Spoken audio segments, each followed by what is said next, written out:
চট্টগ্রামে বন্দরের পণ্যবাহী পরিবহনে সড়ক ব্যবহারের জন্য সার্ভিস চার্জ দেওয়ার দাবি জানিয়েছে সিটি কর্পোরেশন।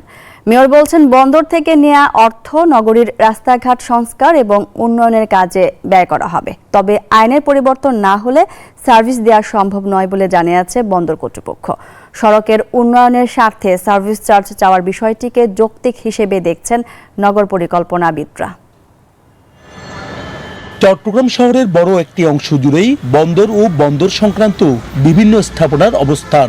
বন্দরের কাজে দৈনিক অন্তত 15,000 ট্রাক, লরি, কাভার্ড ভ্যান সহ ভারী যানবাহন চলাচল করে এই নগরীর বিভিন্ন সড়কে। ফলে দ্রুত নষ্ট হয়ে যাওয়া রাস্তা মেরামতে বাড়তি ব্যয় হচ্ছে সিটি কর্পোরেশনের। বসুন্ধরা টিস্যুতে ছাড়ের ছড়াছড়ি। বসুন্ধরা টিস্যু নিয়ে এলো নিশ্চিত ছাড়। এইবার সেই অর্থ সংগ্রহে বন্দরের আয় থেকে 1% সার্ভিস চার্জ দাবি করেছে কর্পোরেশন। তবে বন্দর কর্তৃপক্ষ বলছে, আইনে বাধ্যবাধকতা থাকার কারণে সার্ভিস চার্জ দেয়া সম্ভব নয়। আমাদের বিদ্যমান আইনে এ ধরনের অন্য কোনো সংস্থাকে টাকা দেওয়ার বিষয়টা উল্লেখ নেই।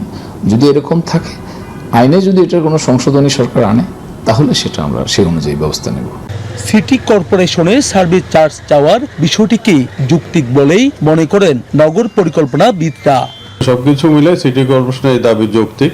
আমি মনে করি এটা একটা মিউচুয়াল একটা এগ্রিমেন্টের মাধ্যমে সিটি কর্পোরেশনকে বন্দর এই টাকাটা দেওয়া উচিত। সিটি মেয়র বলছেন, নগরীর উন্নয়নে নাগরিকদের পাশাপাশি বন্দর সহ সব গ্রহীতা সকল প্রতিষ্ঠানকেই এগিয়ে আসতে হবে।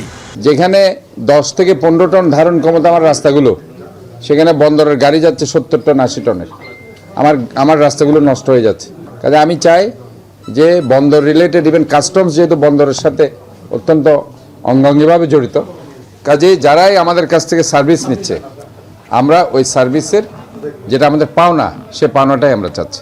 সিটি কর্পোরেশনকে স্বাবলম্বী করতে সকলের প্রতি সহযোগিতার আহ্বান জানিয়েছে মেয়র। নয়ন বড়ুয়া, জয়, নিউজ 24, চট্টগ্রাম।